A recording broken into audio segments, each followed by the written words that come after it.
warahmatullahi wabarakatuh. Perkenalkan, nama saya Nelsari Sikaputri, NPM 220310101005 dari kelas MBKM Sore, Haptun.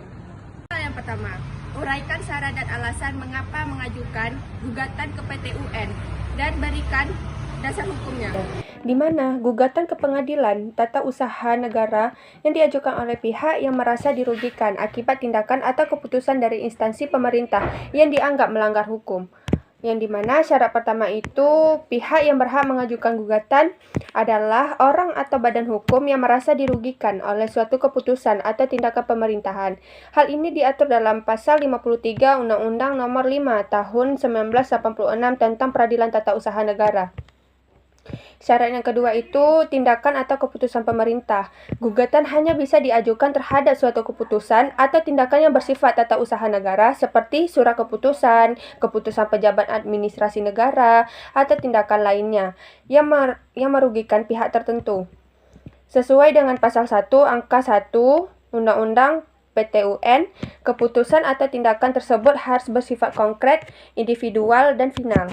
Syarat yang ketiga itu keputusan atau tindakan yang merugikan keputusan yang merugikan hak atau kepentingan pihak yang menggugat. Pihak yang menggugat harus dapat menunjukkan bahwa keputusan atau tindakan tersebut berdampak langsung terhadapnya. Prosedur pengajuan gugatan. Sebelum mengajukan gugatan, pihak yang merasa dirugikan harus terlebih dahulu mengajukan keberatan atau protes kepada instansi terkait yang mengeluarkan keputusan atau tindakan tersebut.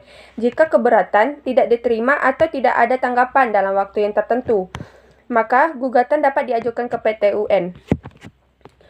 Mengapa sih alasan mengajukan gugatan ke PT UN itu? Yang pertama, keputusan pemerintah yang melanggar hukum. Salah satu alasan utama mengajukan gugatan adalah jika keputusan atau tindakan yang dikeluarkan oleh pihak berwenang melanggar ketentuan hukum yang berlaku, baik berupa peraturan perundang-undangan maupun asas-asas umum pemerintahan yang baik.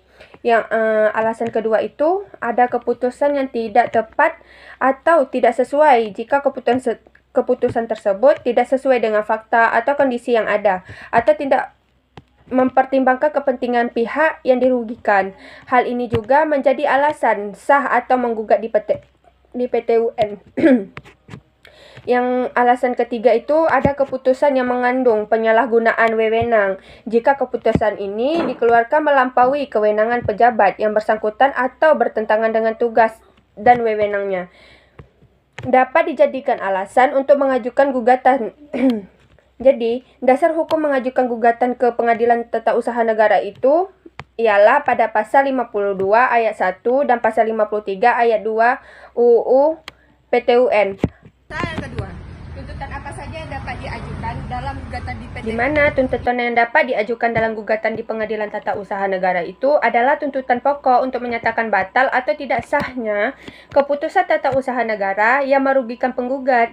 Berikut adalah contoh perkara yang dapat digugat di Pengadilan Tata Usaha Negara, antara lain itu seperti pertanahan, kepegawaian, perizinan, lingkungan hidup, tender atau penggadaan barang jasa, badan hukum, kepala desa dan perangkat desa, kepala desa.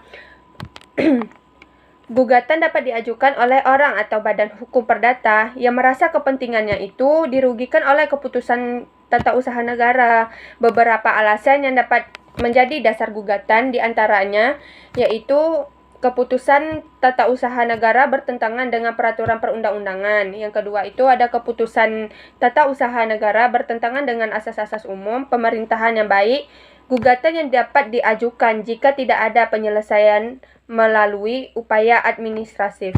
Ketiga, bagaimanakah skema pemeriksaan gugatan di PT UN? Uraikan secara ringkas mekanisme tersebut. Skema pemeriksaan gugatan di Pengadilan Tata Usaha Negara secara umum adalah yang satu, pemeriksaan persiapan, di mana tahapan pendahuluan untuk melengkapi gugatan dan mematangkan perkara. Dalam pemeriksaan ini, hakim akan memberikan nasihat kepada penggugat untuk memperbaiki gugatan dan melengkapinya dengan data yang diperlukan. Yang kedua itu adanya pembacaan gugatan. Hakim ketua sidang membacakan isi gugatan dan surat jawaban. Jika tidak ada surat jawaban, tergugat diberikan kesempatan untuk mengajukan jawaban. Yang ketiga itu adanya replik. Penggugat dapat mengubah alasan gugatannya asalkan disertai alasan yang cukup dan tidak merugikan tergugat. Yang keempat, adanya duplik. Tergugat dapat mengubah alasan jawabannya. Alasan yang disertai alasan yang cukup dan tidak merugikan penggugat.